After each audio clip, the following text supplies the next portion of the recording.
నమస్తే.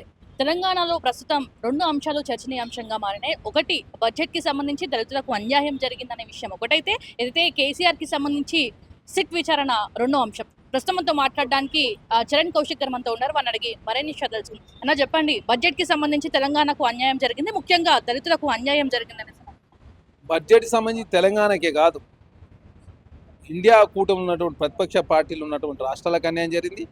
తెలంగాణ రాష్ట్రానికి సంబంధించి కావచ్చు, దేశవ్యాప్తంగా ఎస్సీ ఎస్టీ బీసీ మహిళలు యువకులకు కూడా అన్యాయం జరిగింది. ఈ బడ్జెట్లో అసలు పసలేని బడ్జెట్ ప్రవేశపెట్టారు.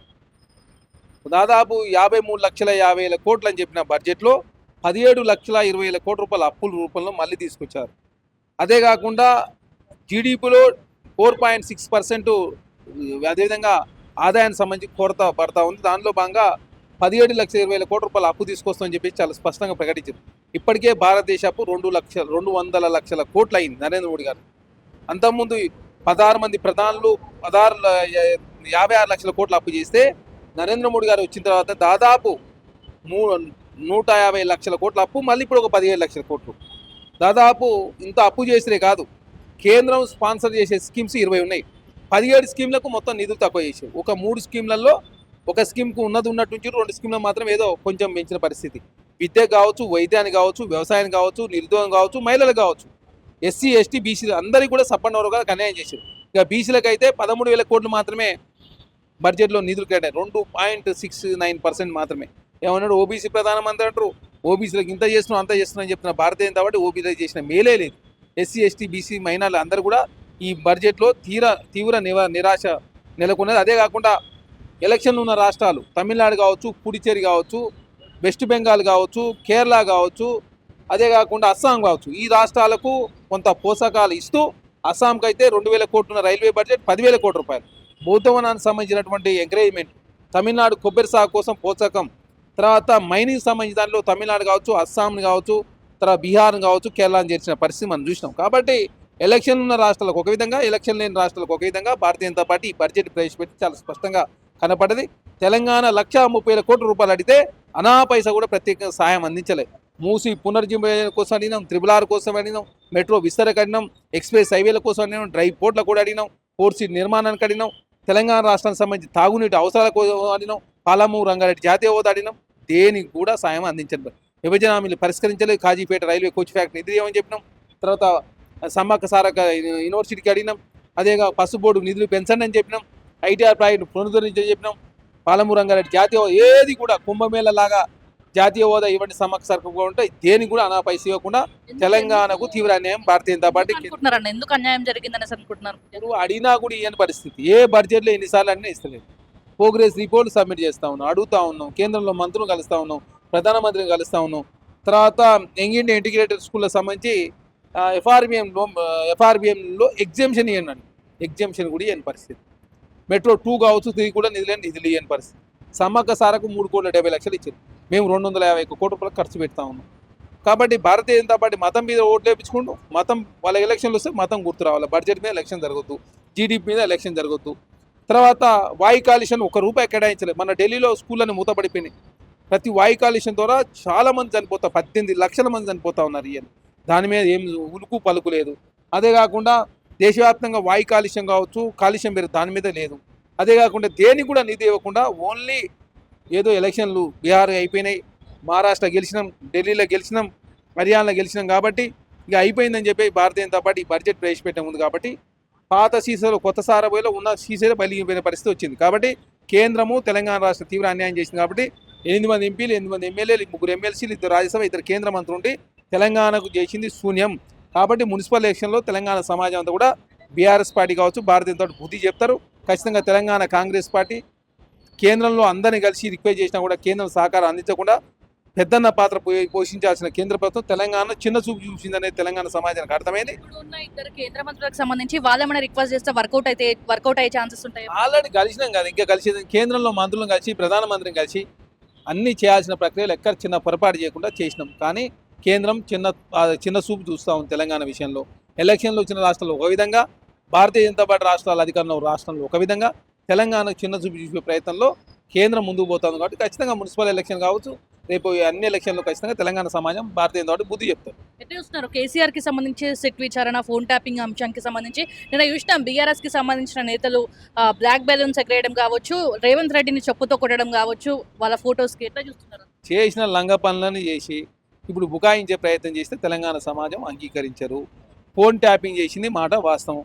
అల్లును ఫోన్ ట్యాపింగ్ చేసి ఇరని చెప్పి కూతురు మాట్లాడుతుంది. కూతురు సమాధానం చెప్పలేని పరిస్థితి ఉండి కాంగ్రెస్ పార్టీ మీద రేవంత్ రెడ్డి గారి మీద నల్ల జెండాలను ఎగిరేస్తే తెలంగాణ సమాజం అంగీకరిస్తారా? మీరు చేసింది లంగ పనులు, గొర్రెల స్కామ్ చేస్తుంది, కార్ రేసింగ్ వారంలో తెలంగాణ సంపదకు నష్టం జరిగే పనులు చేస్తుంది. ఫోన్ ట్యాపింగ్ అడ్డం పెట్టుకొని మీ అకౌంట్లో 1515 కోట్ల రూపాయలు జమ చేసుకుంటారు. సంధ్యా కన్వీనర్ సీతారావు గారు చెప్తూనే ఉండే 16 కోట్ల రూపాయలు వసూలు చేసిరని, విశ్వేశ్వర గారు చెప్తూనే ఉండే నా ఫోన్ ట్యాపింగ్ చేసి భూమి కూడా చేసిరని, ఈటల ఆయన గారు చెప్తున్నారు మా కుటుంబ సభ్యులు ఫోన్లు చేసిరని, కేటీఆర్ గారు 3-4 ట్యాపింగ్ చేసిన ఆయన అంటూనే ఉండే, వి ప్రకాష్ గారు మీ పార్టీ సంబంధించి ఆయన అంటుండే, హరీష్ రావు గారు బంధువులు చుట్టాలు అంచెల ఫోన్ ట్యాపింగ్ అని ఆయన మాట్లాడే, చక్రధర్ గౌడ్ గారు హరీష్ రావు గారు నా ఫోన్ ట్యాపింగ్ అని ఆయన చెప్పే, ఒకరు కాదు కదా సప్పన్న వర్గాలను ఫోన్ ట్యాపింగ్ చేసే నేను శుద్ధ పూసను రామపూసను మాట్లాడితే ఎట్లా? అంటే నల్ల జల్లాను ఎగిరేసిన మాత్రం తెలంగాణ సమాజం తప్పు ఒప్పు అవుతుందా? ఒప్పు తప్పు అవుతుందా? ఏమన్నా అర్థం ఉందా? బీఆర్ఎస్ పార్టీ చేసిన ఘోరాలని మీరే చేసి అవినీతి పాల్పడి తెలంగాణ సంపద దోసుకొని అప్పులపాలు చేసి ఆగవాగం చేసి ప్రజాస్వామ్యం లేకుండా V6ని వెలుగును అదేవిధంగా TV9 APN ఆంధ్రజ్యోతి బ్యాన్ చేసి ఇందిరా పార్క్ దగ్గర ధర్నా చౌక్ లేకుండా చేసి తొలి వెలుగు రాగానే అరెస్ట్ చేసి తీన్మార్మల్లను అరెస్ట్ చేసి TV9 రవిప్రకాష్ అరెస్ట్ చేసి మీరు మాట్లాడితే ఎట్లా? మీడియా గురించి కానీ సింగరేణిలో చేసిన పాపాలు ఘోరాలు అన్నీ ఎక్సెస్కి మీరే టెండర్లు ఇచ్చి అన్నీ మీరే చేసి ఇప్పుడు కాంగ్రెస్ పార్టీ మేము మాట్లాడితే ఎట్లా? కాబట్టి తెలంగాణ సమాజం గమనిస్తున్నారు కాబట్టి మున్సిపల్ ఎలక్షన్లో బుద్ధి చెప్తారు, ఆల్రెడీ సర్పంచ్ ఎలక్షన్లో బుద్ధి చెప్పారు, ఎంపీడీ ఎలక్షన్లో బుద్ధి చెప్పారు, కంటోన్మెంట్ జూబ్లీ ఎలక్షన్లో బుద్ధి చెప్పారు, తెలంగాణ రాష్ట్రంలో కేసీఆర్ గారు ఇంటికి పంపారు. ఇప్పుడు ప్రతిపక్షంలో కూర్చొని ఏదో కాంగ్రెస్ పార్టీ ఇచ్చేస్తున్నది ఏం పైశాచిక ఆనందం పోతుంది? మీరు పొందిన పైశాచిక ఆనందం.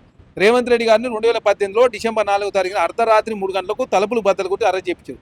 RS ప్రవీణ్ కుమార్ గారిని అరెస్ట్ చేయించారు, కోదండ రామ్ గారిని అరెస్ట్ చేయించారు, బండి సంజయ్ గారిని అరెస్ట్ చేయించారు. గద్దరన్న 3 గంటల ఎండలో కూర్చోబెట్టే మీరు తెలంగాణ సమాజంలో కాంగ్రెస్ పార్టీ గురించి మాట్లాడితే కాంగ్రెస్ పార్టీ అంగీకరించదు, తెలంగాణ సమాజం కూడా అంగీకరించరు. కాంగ్రెస్ పార్టీ చాలా డెమోక్రటిక్ వేలో ముందుకు పోతాం. సో మీరు చూసిన షో నిన్న డిస్కషన్ కూడా అయింది, ఏదైతే సిట్ విచారణ వరకు ఓకే, కాకపోతే కేసీఆర్ని అరెస్ట్ చేస్తే మాత్రం తెలంగాణలో మరో ఉద్యమం మొదలు పెడతామని కూడా అంటారు. లంగ పనులు చేసిన వాళ్ళు ఎవరినైనా అరెస్ట్ చేస్తారు. ఇప్పుడు మీరు ఒక్కరే మొదటోళ్ళు కాదు. 2002లో గుజరాత్ ముఖ్యమంత్రిగా ఉన్నప్పుడు నరేంద్ర మోడీ గారి మీద సుప్రీంకోర్టు చెప్తే సిట్ విచారణ చేశారు గుజరాత్ అల్లర్ల మీద. తర్వాత మొన్న హేమంత్ సోరెన్ గారి మీద ఈడీ విచారణ చేసి అరెస్ట్ చేసి, సుశీల్ కేజ్రీవాల్ గారి మీద ఏది లిక్కర్ స్కామ్లో విచారణ చేసి అరెస్ట్ చేశారు. తర్వాత ఒకరు కాదు కదా, ఇట్లా లల్లు ప్రసాద్ గారి మీద ఒకరు కాదు, లల్లు ప్రసాద్ గారి మీద చాలామందిని దేశంలో చాలామందిని అరెస్ట్ చేసిరు, విచారించారు. ముఖ్యమంత్రి మీరు ఒకరేం కాదు, మీరేమో ఎగ్జామ్షన్ ఏమి ఉండదు కదా. తప్పు చేసిన తన మన అనే భేదం ఏమి ఉండదు. తప్పు చేసిన వాళ్ళు ఎవరైనా కూడా శిక్షకు అర్హులే.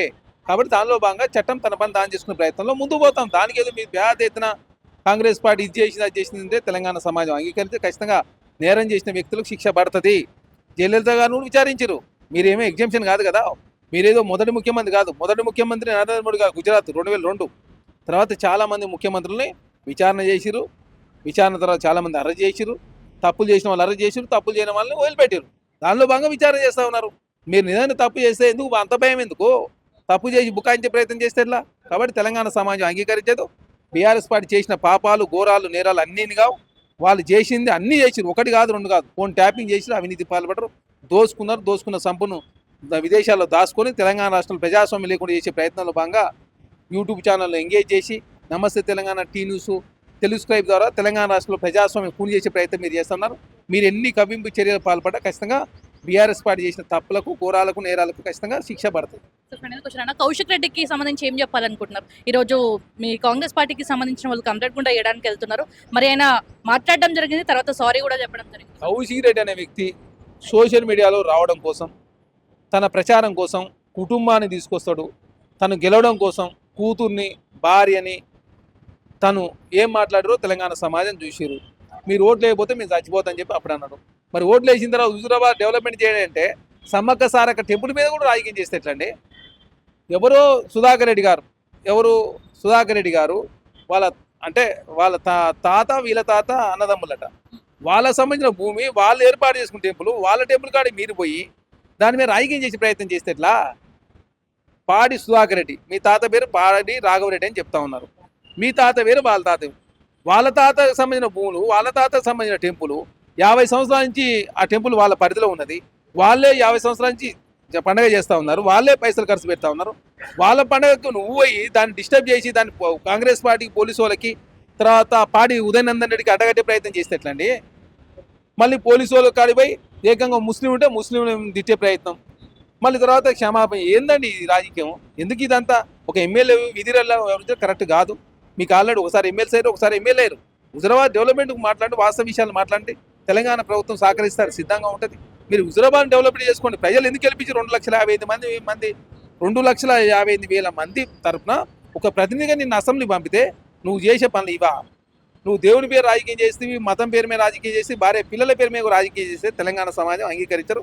దయచేసి కౌశిక్ రెడ్డి గారు ఇట్లాంటి ప్రవర్తన మానుకోవాలని చెప్పి కాంగ్రెస్ పార్టీని కోరుతాం. ఫైనల్ క్వశ్చన్ అన్న, ఏదైతే ఖైరతాబాద్ మీద దానం నాగేందర్కి సంబంధించి ఏ పార్టీలు ఉన్నాడు అనుకుంటున్నారు, మీరేమనుకుంటున్నారు?